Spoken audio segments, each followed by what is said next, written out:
Saudara, seorang petani di Kabupaten Bekasi, Jawa Barat diduga menjadi korban pemalsuan data untuk pinjaman di sebuah bank. Rumahnya bahkan sempat didatangi penagih utang dengan tagihan mencapai 4 miliar rupiah. Kacung Supriyatna, seorang kakek yang juga petani asal kampung Cikarang, Desa Jaya Mulia, Kecamatan Serang Baru, Kabupaten Bekasi, kaget didatangi oleh petugas penagih utang sebuah bank. Mereka mengaku datang untuk menagih pinjaman sebesar 4 miliar rupiah. Padahal sang kakek tidak pernah merasa mengajukan pinjaman apapun ke bank. Sang petani sempat diberitahu adanya tagihan sebesar 4 miliar rupiah tersebut pada tahun 2021. Saat itu, rumahnya didatangi oleh petugas tagih dari BUMN yang bergerak di bidang asuransi atau penjaminan yang menanyakan terkait pinjaman atas dasar sertifikat tanah miliknya yang telah diagunkan atas nama dirinya. Tentunya, hal ini membuat dirinya dan keluarga terkejut karena selama ini tidak pernah merasa mengagunkan sertifikat tanah miliknya ke pihak manapun. Dugaan sang kakek menjadi korban mafia tanah pun mengemuka. Menurut keluarga, dari hasil penelusuran yang dilakukan, didapati berkas-berkas yang menjadi dasar pengajuan pinjaman atas nama dirinya adalah palsu karena data tersebut tidak sesuai dengan aslinya. Tapi Bapak sendiri ngerasa nggak Pak? Meminjam uang sebanyak itu? Nggak berasa, mata-mata ya kita 4 miliar, 100 ribu juga sama nggak pernah minjam. Nggak bisa tinggal apa, nggak pernah nganggunkan. Pak, setahu Bapak itu orang yang datang ke sini itu dari mana Pak? Bank atau dari mana? Ya dari bank di Jakarta itu. 573 itu benar betul Pak. Oh ini ada tagihan tiba-tiba begitu dengan jumlah 4 miliar pada tahun 2021 gitu. Kan saya kaget, saya kan nggak pernah terima dan merasa gitu. Orang tua saya juga belum pernah minjam kepada siapapun gitu. Ya intinya mah nggak pernah nganggunin apa-apa ke siapapun juga atas nama Kacung Supriyatna ke Askrindo. Yang datang ke sini itu Askrindo. Kasus ini pun dilaporkan oleh keluarga korban ke Satuan Reserse Kriminal Polres Metro Bekasi. Polisi kini tengah menindaklanjuti laporan dengan mengumpulkan barang bukti serta akan meminta keterangan sejumlah saksi terkait kasus yang dialami korban. Dari laporan polisi tersebut, korban melaporkan dugaan tindak pidana pemalsuan identitas itu dengan 5 pasal dengan ancaman hukuman 4 tahun sampai 8 tahun penjara. Penanganan masalah kasus petani itu sudah ditangani intensif oleh Satreskrim Polres Metro Bekasi. Ya, kasusnya seperti apa dan dikenakan pasal berapa? Jadi kasusnya ini bermula si korban menitipkan sertifikatnya. Ini digadekan.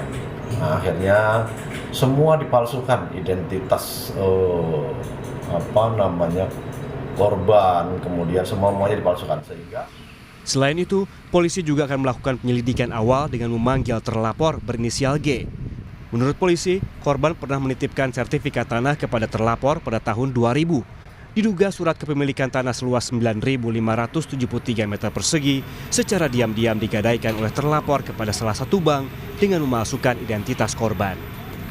Alexander Blegur, Kompas TV, Bekasi, Jawa Barat.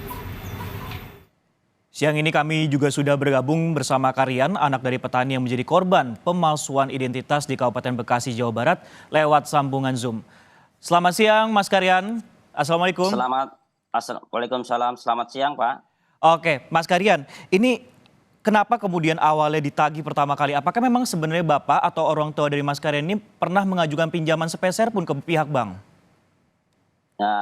Tidak pernah Pak. Awalnya itu sertifikat dulunya kan dipinjam sama makelar tanah pada tahun 2000 buat difotokopi. Waktu itu kan fotokopinya tidak ada Pak, dikasihkanlah yang aslinya. Nah dari situ tidak ada balik lagi sampai sekarang. Nah, tahu jelasnya itu dari mana-mananya pada tahun 2021 ada penagihan dari PT Asuransi Kredit Indonesia. Oke, dari 2001 berarti sudah 24 tahun. Nah, tapi kalau untuk ada usaha nggak untuk mengambil kembali sertifikat dari pihak keluarga untuk mencari si G ini, Mas? Nah, pencarian kita untuk mencari inisial G itu kita ketemu itu pada tahun 2023 tanggal 21 bulan September itu ketemu Pak. ketemu, cuman dia dengan alasan hilang ingatan katanya, pura-pura pikun lah kalau bahasa Sunda di sini gitu. Oke, 2003 sempat ketemu. Nah, tapi hubungan keluarga, bapak Anda ataupun juga orang tua Anda ini dengan G ini seperti apa sebenarnya selain makelar? Apakah memang kerabat dekat, kolega atau seperti apa sebenarnya sih, Mas? Tidak ada hubungan apa-apa. Oke, tidak ada Orang luar dia. tidak ada hubungan sama sekali, tapi percaya untuk memberikan sertifikat. Awalnya apa mungkin Ya. perbincangan yang disampaikan, Mas? Awalnya itu berbicaranya dia itu tanah ini ada yang mau beli, saya minta fotokopi sertifikatnya karena emang ini pembelinya katanya udah A1 katanya, seperti itu dulu, itu seperti itu berbicaranya. Tapi memang tanahnya itu tersebut yang sekarang ditinggali Mas dan juga keluarga ini memang atas nama Pak ayah Anda, Pak Kacung Supriyatna. Betul, masih sampai sekarang juga masih digarap, Pak. Masih produktif ditanamin padi. Oke, masih produktif tanami padi. Nah, ini yang juga cukup menarik. Ditagih sebesar 4 miliar rupiah. Apakah dari pihak penagih ini menjelaskan dari mana kemudian muncul angka 4 miliar rupiah ini? Digunakan untuk apa mungkin? Nah, gini, dari yang saya tahu itu pada tahun 2021 itu datang dari PT Askrindo itu 3 orang, 1 perempuan, 2 laki-laki, dia bawa mobil Innova, menjelaskan ke saya, dia mempertanyakan terkait masalah sertifikat atas nama Kacung Supriyatna ini. Betul tidak ini alamatnya? Kata saya, ya betul. Saya lagi nyari sertifikatnya, saya gituin waktu itu. Emang sertifikatnya hilang. Oh ini ada tagihan sebesar 3 miliar akan dibayarkan pada tahun 2003 itu 4 miliar. Seperti itu taunya. Tapi nggak dijelaskan sama sekali ya Mas, maksudnya penggunaan dari dana-dana 4 miliar tersebut bisa muncul digunakan mungkin untuk apa saja? Enggak dijelaskan. Cuman itu aja penjelasan dari Askrindo itu hanya mempunyai tunggakan sebesar 4 miliar. Cuman kenapa saya baru lapor-lapor ke polisi ini sekarang ini? Karena dari situ kita udah mulai ada titik terang nih. Berarti sertifikat saya adanya di mananya. Nah, dari situ kita telusuri. Dari situ saya nelusurinya di sertifikat fotokopian itu ada notaris yang menandatangani gitu. Nah, dari situ bukti-bukti yang akuratnya semuanya dari situ. Dari awal itu dari tahun 2021 saya dapat melihat dari situ mulai pengejaran ke siapa aja yang harus saya kejar gitu. Oke, Mas, ini kan dari 2021 kemudian pertama kali ditagih oleh pihak bank ataupun juga pihak terkait seperti itu. Apakah juga dilakukan penagihan lagi di tahun-tahun berikut atau beberapa kali terakhir, Mas? Nggak ada penagihan, cuman itu aja yang datang udah terakhir tahun 2021 dia terakhir penagihan. Oke, 2021 berarti setelah tahu kemudian ketika Bapak atau orang tua Anda ini tidak meminjam. Nah, kasus ini kan juga akhirnya kan sedang diselidiki oleh polisi nih Mas Karyan. Apa kemudian bagaimana kemudian prosesnya saat ini berjalan di sana? Apakah sudah ada titik terang ataupun juga proses-proses pengumpulan bukti ataupun juga keterangan saksi-saksi? Ya, untuk sementara udah ada titik terangnya Pak, karena pada tanggal 9 September 9 Januari 2024 kita udah penelusuran sama tim ke notaris Muhammad Mujaki yang di Cikarang Barat. Nah, dari situ kita udah mulai ada titik terangnya, Pak. Kita mempunyai bukti-bukti bahwa data yang disiapkan untuk mengagunkan sertifikat ayah saya itu ternyata datanya data palsu semua.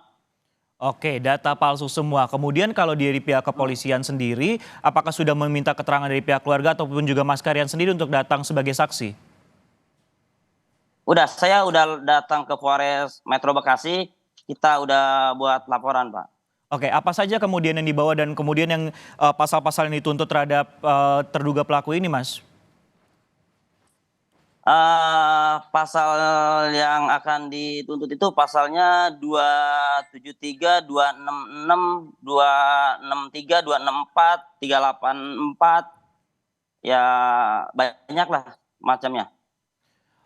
Oke, terakhir Pak Karyan, apa kemudian menjadi harapan Anda dan juga pihak keluarga terkait dengan kasus ini? Harapan saya ingin sertifikat saya balik lagi. Dari awal emang dari pihak keluarga saya dan ayah saya tidak pernah meminjamkan sama sekali.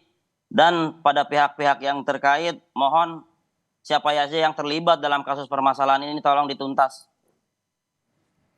Baik. Tangkap semuanya gitu. Baik, terima kasih Mas Karyan telah bergabung bersama kami di Kompas Siang. Semoga kasus ini dapat terungkap dengan baik dan juga ada kejelasan hukum bagi Anda dan juga keluarga. Terima kasih Mas Karyan. Ya, siap.